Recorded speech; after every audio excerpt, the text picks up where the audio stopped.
Кутман күнүңүздөр менен, Кутман кушубак убактыңыздар менен. Биздин подкаст күнүгө саат 7-де чыгат, бирок сиз азыр кечинде же күндүз угуп атасызбы, кайсы гана жерден укпаңыз, баарыңыздарды кош келиңиздер демекчимин. 10 мүнөттүк убактыңызды бөлүп, бүгүнкү күнгө жете турган энергия, бүгүнкү күнгө жете турган сонун маалыматтардын баардыгын тең топтоп алыңыз. А биз болсо бүгүн эгону жеңүү деген эмне? Мына ушул жөнүндө сөз кылалы деп турабыз. Атым Аку, Мирел жок, жалгызмын, ошондуктан мен менен чогуу болуңуздар.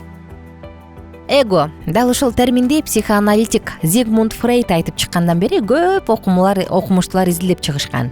Ар биринин өзүнүн көз карашы бар, бул жакшы, жаман деген айтор ар кандай. Анан бул тууралуу биздин дагы адистер айтып келишет. Эго эмне? Анда ушул жөнүндө сөз кылалы. Бул жолу биз психолог Өмүрбек Жалилов агабыздын оюн угалы. Эго деген эмне дегенде ал мындай дейт. Жалпак тил менен айтканда бул напси дейт да. Илимий тил менен айтканда эго. Ар бир адамда түрдүү формада эго болот. Мындай караганда текебер, менсинген, мени күчтүү адамдарды эгосы күчтүү деп коебуз да. Ошол эле учурда байкуштун, өлүмүштүн кейпин кийип, анын зыян берген адам дагы эго болушу мүмкүн. Адамдардын көбү эгосын өзүнө зыян берип жатканын билбей калышат. Сизчи кандай ойлойсуз? Эго деген эмне? Мына бул жөнүндө жазып коюңуз. Бала төрөлгөндө аппак барактай таза да. Канча жашынан баштап анда эго боло баштайт? 3 жашынан 7 жашына чейин бала калыптанып бүтөт. Ушул жаштарда балада эго дагы ичтеги программа да калыптанып калат. Ата-энеде болсо кандай эго болсо, ал дагы балага таасир берет. Көп ата-энелер жакшы көрүүнүн, эркелетүүнүн чегин билбей калат да. Өтө эркелете берсе баланын эгосу ашып кетет. Ашыкча эмоция, ашыкча сүйүү, ашыкча кам көрүү, мунун баары эгоизмге алып келет. Наристени жакшы көрүш керек, мээрим төкпөй койсо болбойт да.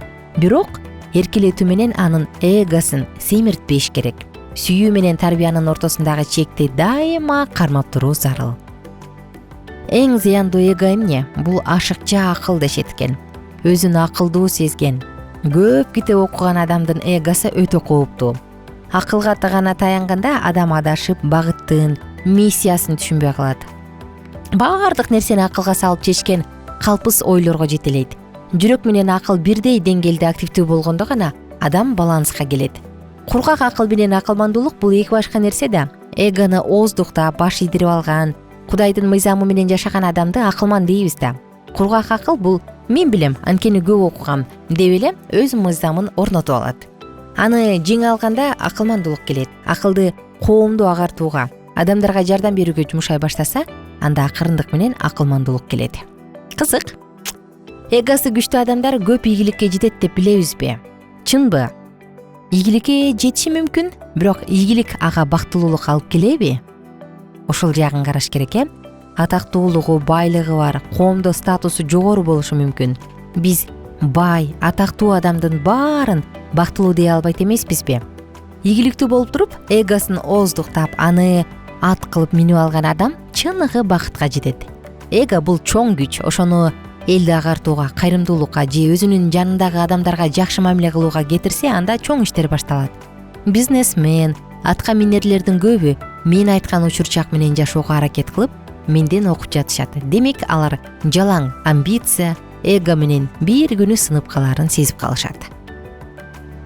Эгону кантип жеңебиз? Жеңүүгө мүмкүнбү? Албетте мүмкүн. Таарынуу, бирөөнү жамандоо, адамдарды статусуна карап бөлүү, ичи таардык, мен муну кыйын билем деген ишеним, менсинүү, айтор эгонун формасы өтө көп. Биз ушул сапаттардан арылганда эгону жеңген болобуз. Ал өтө амалкөй, адамга билинбей туруп эле жан дүйнөсүн ээлеп алат да. Эң жөнөкөй ыкмасы адам өзүнүн үстүнөн иштеп, жан дүйнөсүн жаркыратып, жаратканга жакын болушу керек. Эң эффективдүү ыкма бул ушул. Адам өзү отуруп алып тынч убакыт өткөрүшү керек, мен кайдан келдим, кайда барам депчи. Учур жактагы керек. Учур жакта жашаган адам момундукка келет. Ага байлыгың, бийлигиң бир тыйын болуп калат да. Аң сезимди учур жакка алып келүү бул өтө чоң эмгек. Жалпыга тиешелүү нерсени айтсам, адамдарга абалга баа бербеш керек да. Баа берүү менен эгону ойготосуз. Жакшы жаман, бай кедей, акылдуу акылсыз, жөндөмдүү жөндөмсүз деп баа берүүдөн алыс болуңуз.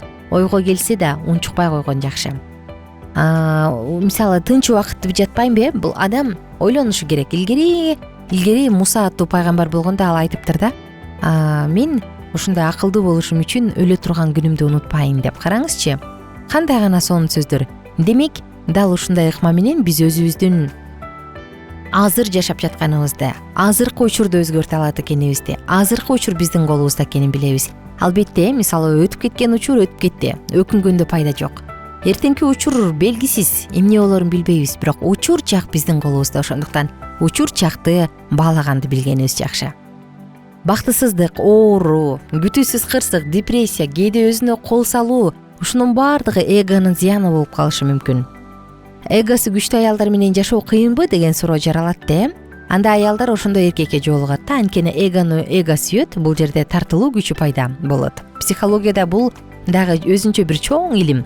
Чогуу жашай келгенде уруш талаш, чыр чатак көп болот. Аял аялдыгы менен бактылуу болушу керек. Алардын чыныгы функциясы мээрим берүү, жылуулук тартылуу. Жана эгону күрөшүп жеңдик дейли. Ал адамга кандай сезим алып келет? Жүрөгүнө бейпилдик, тынчтык орнойт, бактылуулук келет. Көп оорулардан айыгат. Адамда 93% оору стресске байланыштуу эмеспи? Эгосы күчтүү адамдар көп стресс болушат. Андан арылганда жашоонун маңызын түшүнө башташат. Караңызчы, кызык, абдан кызык. Башкалардын айтканына бир нерсе десем, аларга баа берген болуп калам. Мен өзүмдүн эмне кылып жатам, кандай тажрыйбам бар, эмне кылдым, мына ушул жөнүндө ойлонушубуз керек да. Эч нерсе күтпөй жашаган жакшы. Жетекчиби, балабы, ата-энеби, курбу, дос, бир тууганбы, булардын баардыгынан жөн гана күтпөй жашаганга көнгөн жакшы. Ошол күтпөй жашаганда адамда ийгилик, адамда чоң ийгиликтер пайда болот. Эгону жеңүү да мүмкүн болот. Эгоист, ал өзүн гана ойлойт, ал биринчи өзүн орунга коет деп айткан апаларыбыздын, аталарыбыздын сөздөрү эсиңердеби? Көбүнчө апалар урушат эмеспи? Бул эгоист, өзүн эле ойлойт депчи. Туурабы? Албетте туура эмес. Анткени биздин жашообузда биз башкаларга жардам берүү менен, башкаларга кол сунуу менен, башкаларга дагы кубаныч тартуулоо менен бактылуубуз да. Адам өзү жалгыз эле эч качан бактылуу болбойт. Адам өзү жалгыз болгондо жалгызсырайт, чөгөт. Анын байлыгы да, бийлиги да, статусу да бир тыйынга арзыбай калат. Адам качан гана коомго аралашып, башка бирөөнө жардам бергенде, башка бирөөнүн муктаждыгын көрө билгенде, башка бирөөгө колун сунуп, жылуу сөзүн арнаганда, башка бирөөнү колдогондо, үйдөгү жубайын, же жолдошун, же балдарын бактылуу кылганда гана ал чыныгы кубанычты сезет, достор. Макулсуздарбы? Сиз кандай ойлойсуз? Эго бул эмне? Жана аны жөнгө салып туруубуз керекпи? Кандай адамды эгоист деп айтасыз? Ылдый жакка, төмөн жакка комментарий жазып коюңуз. Андан тышкары бизде, достор, WhatsApp номер бар. Ал жакка дагы өзүңүздүн пикириңизди калтырсаңыз болот. Ал үчүн +1 301 760 60 70 сандары кызматта. Дагы бир жолу айтайын, +1 301 760 60 70 сандары. Сурооңуз болсо, пикириңиз болсо, ал жака дагы жазыңыз. Жана албетте ылдый жакка комментарийге да жазганды унутпаңыз. Эгерде сиз биздин YouTube каналга каттала элек болсоңуз, азыр эле коңгуроону басып катталыңыз, жакындарыңыз менен бөлүшүңүз. Анткени биз ар бир подкастта жашоого жардамы тие турган сонун маалыматтар менен бөлүшөбүз. Сиз дагы жакыныңыздын жаркын келечекти күтүп, бактылуу жашашын кааласаңыз, анда ушул подкасттарды бөлүшкөндү унутпаңыз. Жана сөзсүз түрдө баарыңыздарды Алкитап Чекит медиа сайтына чакырам. Алкитап Чекит медиа сайты. Ал жакка катталыңыз, дагы биз менен керектүү маалыматтарды угуп, керектүү маалыматтарды алып, сонун курстарды көрүп, өзүңүздүн жан дүйнөңүздү байытып, дүйнө таанымыңызды кеңейтсеңиз болот. Ал жакка атайын өзүңүз регистрация кыласыз, андан кийин биздин баракчабызга кош келесиз. Достор, саатыбыздын соңку мүнөттөрүнө келдик, коштошобуз. Эгоист бул баланы ашыра эркелетүү, балага каалаганын берип кое берүү дагы эгоисттикке алып келет экен, адамдын эгосун чоңойтот. Сонун бир сөз бар да, жүрөгүңдүн ортосунда, тактысында ким падышачылык кылат дегенде, эгобу же жаратканбы дейт. Мына ушул жөнүндө ойлонуп көрүшүбүз керек. Биздин жүрөктүн тактысында ким бийлик кылат? Баарыңыздарды сак саламатта туруңуздар дейм. Кайрадан амандашабыз. Күнүңүздөр көңүлдүү улансын. Биздин сабактар менен кененирээк Алкитап Чекит медиа сайтынан таанышыңыз.